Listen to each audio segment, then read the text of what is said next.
యోగాతో బరువు తగ్గటం సులభం కేవలం 21 రోజుల్లో.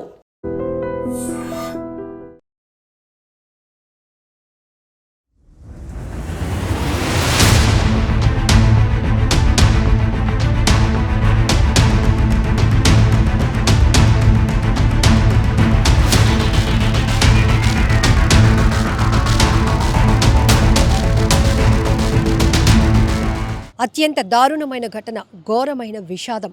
ప్రకాశం జిల్లాలో జరిగిన ఈ దుర్ఘటన సంబంధించి వివరాలు చెప్పాలంటేనే ఒళ్ళు వణుకు పుడుతోంది. ఓ తండ్రి తన ముగ్గురు పిల్లల్ని అత్యంత దారుణంగా హత్య చేసి తాను కూడా పురుగుల మందు తాగి ఆత్మహత్య చేసుకున్నాడు. ప్రకాశం జిల్లా నాగర్ కర్నూల్ సూర్య తాండ్రాలో ఈ విషాదకరమైన ఘటన జరిగింది. వెంకటేశ్వర్లు పెద్ద బోయళ్లపల్లికి చెందినటువంటి వ్యక్తి. ప్రకాశం జిల్లా ఎర్రగొండపాలెం మండలానికి చెందినటువంటి ఈ వెంకటేశ్వర్లు భార్యతో విభేదాల వల్ల, తగాదాల వల్ల తన ముగ్గురు పిల్లలైనటువంటి హర్షిని 8 ఏళ్ల పాప, రఘువర్షిని 6 ఏళ్ల పాప, అలాగే 4 సంవత్సరాల బాబు శివధర్మ, ఈ ముగ్గురు పిల్లల్ని తీసుకుని బైక్ పైన బయటకు వెళ్ళిపోయాడు. ఈ నెల 30వ తేదీన ఆయన సూర్య తండ్ర ప్రాంతంలో ఉరివేసుకుని పురుగుల మందు తాగి ఆత్మహత్య చేసుకున్నాడు. అయితే అతను ఆత్మహత్య చేసుకున్న సంఘటన తర్వాత ముగ్గురు పిల్లలు ఇప్పటికీ కూడా కనిపించకుండా పోయినప్పటికీ పోలీసులు తమదైన కోణంలో కేసు దర్యాప్తులో భాగంగా వెతుకులాట ప్రారంభించారు. అయితే ఈ వెంకటేశ్వర్లు ఎక్కడైతే ఆత్మహత్య చేసుకున్నటువంటి ఆ ఘటన ప్రాంతం ఉందో అక్కడికి సమీపంలోనే అత్యంత దారుణాతి దారుణమైన స్థితిలో పిల్లల మృతదేహాలు కనిపించాయి. పెట్రోల్ పోసి తగలబెట్టి కనీసం గుర్తు కూడా పట్టనటువంటి స్థితిలో ఆ పిల్లల మృతదేహాలు చూసిన వెంటనే పోలీసులు కూడా చలించిపోయినటువంటి ఘటన. ఏం జరుగుతోందో అసలు మనుషులకి ఈ మధ్యకాలంలో వాళ్ళకు ఉన్నటువంటి స్ట్రెస్, బాధలో, కష్టాలు పిల్లల మీద రుద్దుతున్నారు. ఈవెన్ భార్యాభర్తల మధ్య విభేదాలు అయితే మీరేదైనా డెసిషన్స్ తీసుకోండి, కానీ అత్యంత దారుణంగా, పాశవికంగా పిల్లలు తల్లిదండ్రులు అని కూడా ఆలోచన లేకుండా విచక్షణ కోల్పోయి ఒక రకంగా పిల్లల పాలిట రాక్షసుల్లా మారుతూ వాళ్ళని హత్య చేయాలి, ఎంత ఘోరంగా చంపాలి అనుకోవటం చాలా దారుణాతి దారుణమైన ఘటన. కుటుంబ కలహాలు ఎంత బలమైన కారణం అయినప్పటికీ కూడా ఒకరా ఇద్దరా ముగ్గురు పిల్లలు, వాళ్ళ వయసు చూస్తేనే ఎంతో సున్నితమైనటువంటి మనసు. ఎందుకంటే పెద్ద పాపకి 8 ఏళ్ళు, రెండో పాపకి 6 సంవత్సరాలు, 4 సంవత్సరాల బాబు మూడోవాడు. సో పిల్లల వయసు చూస్తుంటేనే మనకి ఒక రకమైన ఆలోచన కలుగుతోంది, అయ్యో అని. మరి ఆ తండ్రికి ఎలా చేతులు వచ్చాయో అర్థం కావట్లేదు. అంత కఠినంగా ఇలాంటి నిర్ణయాలు ఎలా తీసుకుంటున్నారో అర్థం కావటం లేదు. ఎంత పగడ్బందీగా అంటే భార్యాభర్తలు గొడవ పడిన తర్వాత పిల్లలు ఏదో బయటకు తీసుకెళ్ళిపోతున్నారు, నాన్నతోనే కదా వెళ్తున్నాము అనే ఆలోచన వాళ్ళకు ఉంది. కానీ ఇలా నాన్న మమ్మల్ని చంపడానికి తీసుకెళ్తున్నాడు అని కనీసం వాళ్ళు ఆలోచించే వయసు కూడా కాదు. అలాంటిది అతను బైక్ పైన పెద్ద పాపని తీసుకువెళ్తున్నటువంటి దృశ్యాలు కూడా సీసీటీవీలో రికార్డ్ అయ్యాయి. మిగతా పిల్లల పరిస్థితి ఏంటి అనే కోణంలో కూడా పోలీసులు అనేక రకాలుగా వాళ్ళ కోసం విచారణ కొనసాగించాల్సి వచ్చింది. సో కుటుంబ కలహాల కారణంగానే వెంకటేశ్వర్లు ఆత్మహత్య చేసుకున్నాడు అనేది ప్రాథమికంగా నిర్ధారించినప్పటికీ కూడా వెంకటేశ్వర్లతో పాటు వెళ్ళిన వాళ్ళ ముగ్గురు పిల్లలు, అతని ముగ్గురు పిల్లలు ఏమయ్యారు అనేదే ప్రతి ఒక్కరిలో ఒక టెన్షన్, ఆందోళన కలిగించేటటువంటి అంశం. అయితే చుట్టుపక్కల మరింతగా విస్తృతంగా పోలీసులు గాలింపు చర్యలు కొనసాగించడంతో అతను ఆత్మహత్య చేసుకున్నటువంటి ప్రాంతానికి సమీపంలోనే బండరాళ్ల మధ్యలో ఒక అటవీ ప్రాంతాన్ని తలపిస్తూ ఉన్నటువంటి ఒక ప్రాంతంలో, నిర్మానుష్యమైన ప్రాంతంలో పూర్తిగా కాలిపోయినటువంటి పరిస్థితిలో పిల్లల మృతదేహాలు, ఒక పాపది అక్కడ, ఇంకొక పాపది కొంచెం డిస్టెన్స్లో కనిపించింది. ఇంకో చిన్నారి కోసం అంటే ఏమైంది లేకపోతే ఏమయ్యాడు, ఎందుకంటే ఇద్దరు మృతదేహాలు ఆడపిల్లలవే అని ప్రస్తుతానికైతే పోలీసులు గుర్తించారు. కానీ బాబు పరిస్థితి ఏంటి, బాబు ఎక్కడున్నాడు, వాడిని ఎక్కడ తీసుకెళ్ళి చంపేశాడు, లేకపోతే ఇంకాస్త డిస్టెన్స్లోనే బాబు కూడా అలాంటి పరిస్థితిలోనే ఉంటాడా అనేటటువంటి ఆందోళన ప్రతి ఒక్కరిలో కనపడుతోంది. ఏదేమైనా కూడా ప్రకాశం జిల్లాలో ఘోరమైన ఘటన అనే ఇది చెప్పాలి.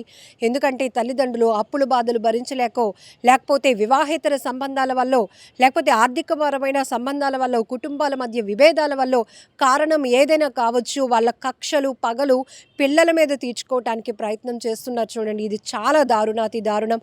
అసలు ఆ పిల్లలు ఏం చేశారని, పోనీ అతనికి ఏదైనా కష్టం, అతనికి ఏదైనా భార్య నుంచి దూరంగా వెళ్ళిపోవాలి అనుకున్నా కూడా అది కూడా తప్పే. ఎందుకంటే పిల్లల్ని కనడం ఎందుకు, వాళ్ళని పోషించలేని పరిస్థితుల్లో వాళ్ళని సరిగ్గా ఎలాంటి స్ట్రగుల్స్ లైఫ్లో వచ్చినప్పుడు వాళ్ళకు మనం అండగా తోడుగా లైఫ్ లాంగ్ ఉంటాము అనే భరోసా ఇవ్వలేనప్పుడు పిల్లల్ని కండం మానేయాలి. అలాంటిది భార్యాభర్తల మధ్య గొడవలు, అప్పులు బాధ, ఏదో ఒక కారణాలు పక్కన పెడితే పిల్లల్ని అత్యంత దారుణంగా చంపాలి అనుకోవడం మాత్రం దుర్మార్గమైన చర్యగానే మనం చెప్పాలి. ఇక్కడ ముగ్గురు పిల్లని అత్యంత దారుణంగా పెట్రోల్ పోసి, అది కూడా ఏ పగ వల్ల ఎవడో చేశాడో అనుకుంటే వేరే విషయం, కన్న తండ్రే కన్న బిడ్డల్ని అలా పెట్రోల్ పోసేసి గుర్తుపట్టలేనంత స్థితిలో ఆ పిల్లల మృతదేహాలు కనిపిస్తున్న తీరే గుండెలు అదిరిపోయేలా చేస్తున్న, ప్రతి ఒక్కరిని చలించిపోతున్న విధంగా చేస్తున్నటువంటి దృశ్యాలు ఇవి. చాలా ఘోరం. ఒకరు కాదు, ఇద్దరు కాదు, ముగ్గురు పిల్లల్ని అతను అలా చంపేసి ఆత్మహత్య చేసుకోవాలి అనుకున్నాడు. అంటే పనిష్మెంట్ ఆయన ఎవరికి ఇవ్వాలి అనుకున్నాడు? చంపేసి పిల్లలకా, లేకపోతే అందరూ దూరం అయిపోయి నా భార్యను ఒంటరి చేసేయాలి, ఆమెకి ఇలాగే జరగాలి అని ఒక పనిష్మెంట్ ఇవ్వాలనే ఆలోచనతోనే ఇంత కఠినమైనటువంటి నిర్ణయం తీసుకొని ఇంత పైశాచికంగా, ఇంత పాశవికంగా ప్రవర్తించాడా? ఎన్ని కోణాల్లో మనం విశ్లేషించుకున్నా కూడా ఇది అసలు పెద్దవాళ్ళు నిర్ణయాలు తీసుకుంటుంటే అది క్షణికావేశం అనుకోవచ్చు, వేరే అనుకోవచ్చు, కానీ పిల్లల ప్రాణాలు తీయాలి అనుకోవటం చాలా ఘోరమైన ఘటన. మరి ఇలాంటి ఘటనలు చూస్తే మిగతా వాళ్ళ పరిస్థితి ఏంటి? పిల్లల్లో అభద్రతా భావం పెరగదా? తల్లిదండ్రులను కూడా నమ్మలేనటువంటి పరిస్థితి వస్తుంది కదా. ఇప్పటికీ పిల్లల వయసు 8, 6, 4 ఏళ్ళ వయసు. మరి టీవీల్లోనో సోషల్ మీడియాలోనో పిల్లలు ఈ దృశ్యాలు చూస్తారు కదా, మిగతా వార్తలు చూసినట్టే. అంటే ఎలాంటి సొసైటీలో కొన్ని సంఘటనలు, నేర ప్రవృత్తులు, నేరాలోచనలు చూస్తుంటే మాత్రం చాలా భయం వేస్తోంది. ఎవరిని నమ్మాలో ఎవరిని నమ్మకూడదో అర్థం కానటువంటి పరిస్థితి. ప్రస్తుతానికి అమ్మా నాన్న ఎప్పుడు ఇలాగే గొడవాడుకుంటూ ఉంటారు కదా, మళ్ళీ మనం ఇంటికి తిరిగి వచ్చేస్తాము, కాసేపు నాన్న ఎటో తీసుకెళ్తున్నాడు అనుకొని చాలా చక్కగా హ్యాపీగా నాన్న బండెక్కినటువంటి ఆ పిల్లలు ఇక తిరిగి రాని లోకాలకు వెళ్ళిపోయారు అంటే అసలు మాటలు చెప్పడానికి గుండె తరుక్కుపోతుంది. ఎందుకంటే అలా బండి మీద నాన్నతో పాటు వెళ్ళిన ముగ్గురు పిల్లలు ఇంక ఎవరూ లేరు, ఇంకెవరూ తిరిగి రానినటువంటి పరిస్థితికి వెళ్ళిపోయారు అంటే ఎలా వర్ణించాలో కూడా అర్థం కావటం లేదు. ఆపండి దయచేసి, ఇలాంటి ఘోరాలు ఆగాలి.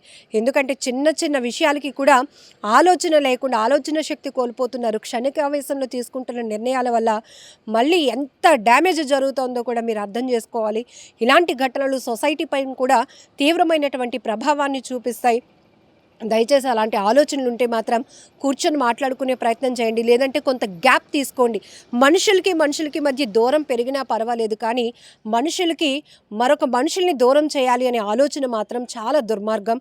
ఇక ఈ ఘటన పైన మీరేమంటారో కూడా కామెంట్ బాక్స్లో మెన్షన్ చేయండి.